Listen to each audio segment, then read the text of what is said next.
Bienvenido a una lección sobre cómo usar tablas para encontrar la probabilidad de que un valor de datos esté por debajo y por encima de un puntaje z dado en la distribución normal, así como también cómo encontrar la probabilidad de que el valor de los datos esté entre dos puntajes z. Entonces, para nuestro primer ejemplo, queremos encontrar la probabilidad de un valor de datos seleccionado al azar de una distribución normal que tiene una puntuación z por debajo de 1.4, y la probabilidad de que el valor de los datos tenga una puntuación z por encima de 1.4. Podemos expresar esto como la probabilidad de que z sea menor que 1.4, y la probabilidad de que z sea mayor que 1.4. Entonces, si esta es nuestra distribución normal estándar, z equivale a 1.4 estaría en algún lugar aquí.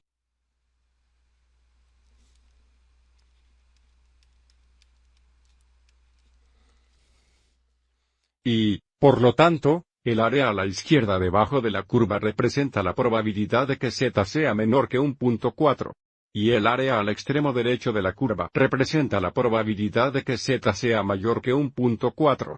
Podemos determinar estas probabilidades utilizando la tabla de puntuación z para la distribución normal.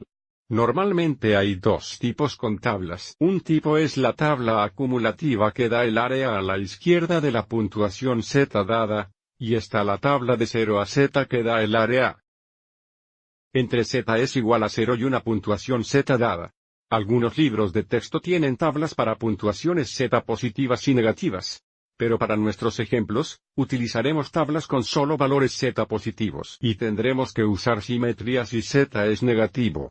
Volviendo a nuestro ejemplo, queremos ubicar z es igual a 1.4 en la tabla de puntuación z. Echaremos un vistazo a ambos tipos de tablas. Para la tabla acumulativa, ubicamos z igual a 1.4.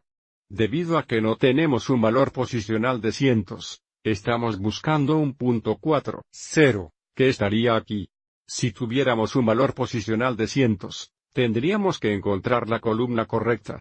Entonces este valor nos da el área a la izquierda de z es igual a 1.4, que es una probabilidad de que z sea menor que 1.4. Si usamos la tabla de 0 a z, observe cómo 1.4 nos da este valor aquí. Esta es solo el área entre z es igual a 0, y z es igual a 1.4. El área a la izquierda de z es igual a 0 sería 0.5. Observe si agregamos 0.5, 2, a este valor, obtenemos el valor en la tabla acumulativa. De nuevo, esta es la probabilidad de que z sea menor que 1.4.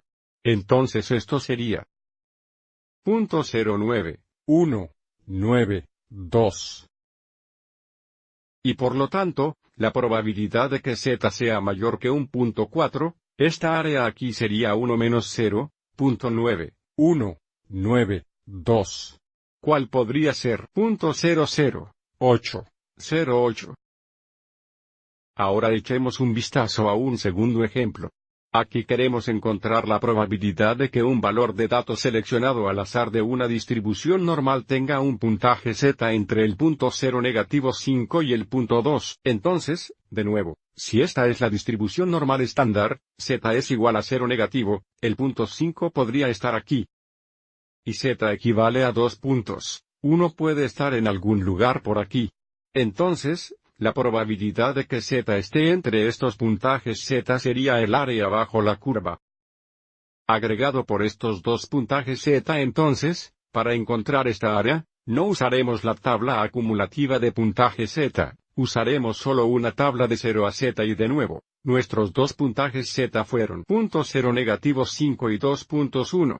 Una vez más, nuestras tablas no tienen valores z negativos, por lo que utilizaremos la puntuación z de 0.5 para determinar el área entre z es igual a 0, y z es igual al punto negativo 5. Observe que cuando z es igual a 0.5, el área entre z es igual a 0 y 0.5 es aproximadamente 0.1914,6. Esto sería lo mismo que el área entre z es igual a 0, y z es igual a 0 negativo 0.5. Esta es la parte de la probabilidad, entonces tendríamos 0.19, vamos a llamarlo 1,5.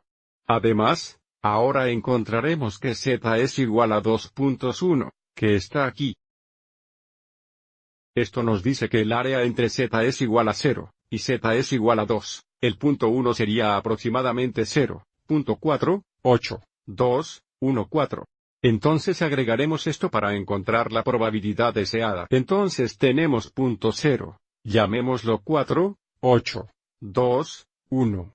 Dándonos la probabilidad de 0.67336. Si volvemos a la diapositiva anterior solo por un momento, encontramos que esta área aquí es aproximadamente 0.1915 y esta área será aproximadamente 0.4821. Nuevamente dando la probabilidad de que z esté entre el punto 0 negativo 5 y 2.1 tiene punto 0.67336. Espero que hayas encontrado esto útil.